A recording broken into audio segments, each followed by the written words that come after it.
हम आगे बढ़ेंगे एग्रीकल्चर प्रैक्टिसेस के बारे में।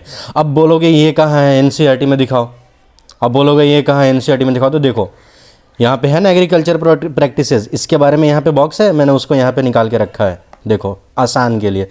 कहता है 10,000 BC 10,000 टिल BC तक क्या था, पीपल वेर नोमैडिक। नोमैडिक मतलब क्या होता है, घुमंतु। नोमैडिक मतलब क्या होता है, घुमंतु।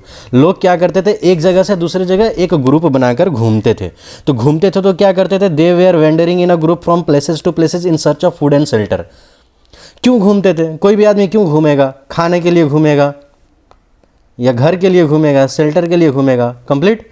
तो कहता है उस वो खाना क्या खाता था, दे एट रॉ मटेरियल, दे रॉ फ्रूट्स वेजिटेबल्स, मतलब कच्चा फल, कच्चा सब्जी, कच्ची सब्जी, यही सब खाता था, एनिमल को शिकार करके खाता था, कंप्लीट। लेटर उसने बाद में जाकर कुछ लैंड को कल्टीवेट किया, खेती किया, और राइस, गेहूँ, चावल, गेहूँ ये सब प्रोड्यूस किया, जिसकी वजह से एग्रीकल्चर का बोर्न हुआ।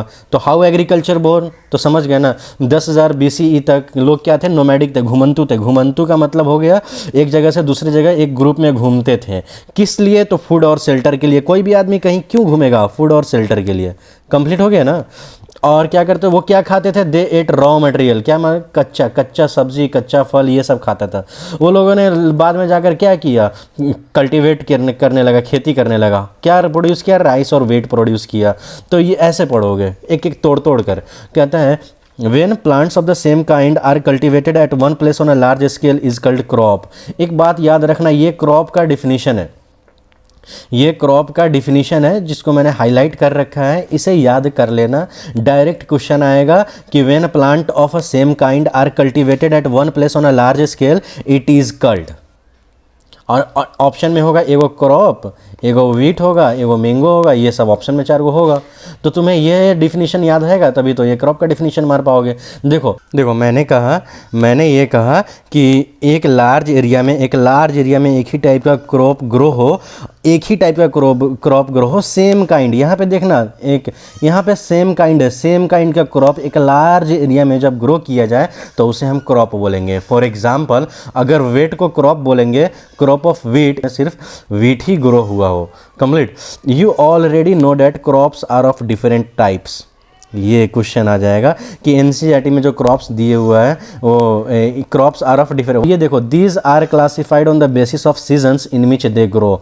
क्रॉप को हम कैसे क्लासीफाई करते हैं, तो क्रॉप सीजन वाइज, क्रॉप को एज अ सीजन वाइज हम क्लासीफाई करते हैं, सीजन वाइज हम क्लासीफाई करते हैं। तो देखो, अब बोलोगे कि ये कहाँ है, क्रॉप कहाँ है। देखो एनसीईआरटी का एक भी लाइन नहीं छूटा, एक कॉमा तक नहीं छूटा हुआ है, एक कॉमा तक भी नहीं छोड़ा गया है, कंप्लीट।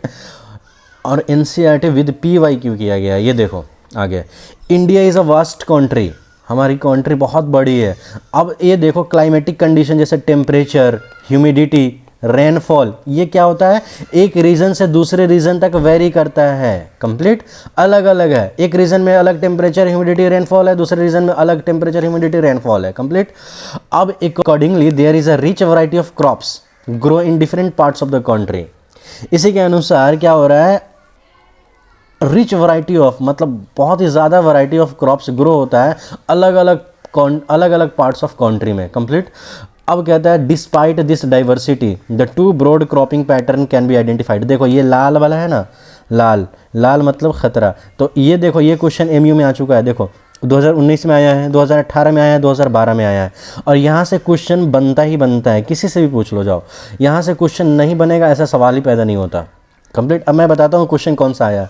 देखो डिस्पाइट इस डाइवर्सिटी के बावजूद ये क्या हुआ है, टू ब्रॉड क्रॉपिंग पैटर्न देखा गया। कौन सा, kharif crop and rabi crop, kharif crop and rabi crop. देखो खरीफ क्रॉप जो होता है ना, रेनी सीजन मतलब खरीफ क्रॉप हो गया।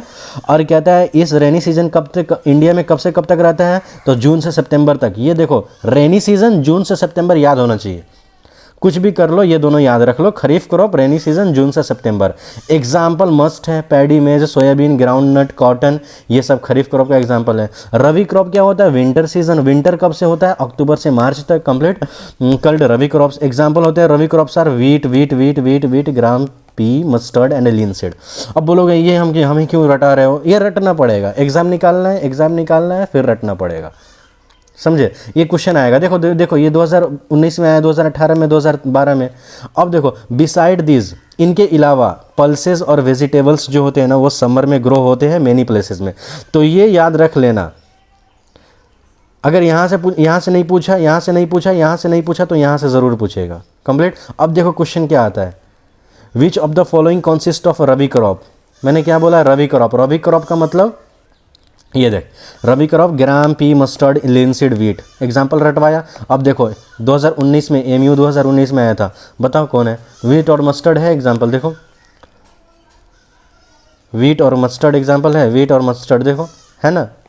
अगला क्वेश्चन देखो, crops are usually sown with the beginning of the first rain in July during the south west monsoon season. तो क्या होगा, beginning of the first rain, rain के साथ खरीफ क्रॉप आएगा। दूसरा, crops which grow in winter season, winter, winter, winter का मतलब क्या हो गया, विंटर का मतलब क्या हुआ, देखो विंटर सीजन, रबी क्रॉप, रबी क्रॉप, देखो ये ऑप्शन। तो ये देखो ये सब एमयू में क्वेश्चन आ चुका है, पीवाईक्यू में। अब देखो ये crop which consist of rabi crop, example दो, यहाँ पे दे दिया खरीफ क्रॉप, रेनी सीजन, देखो देखो रेनी सीजन, खरीफ क्रॉप। अब ये भी क्वेश्चन आ सकता है, ऐसा नहीं, इसको भूलना मत, पल्सेस और वेजिटेबल्स जो होते हैं ना समर में भी ग्रो होते हैं।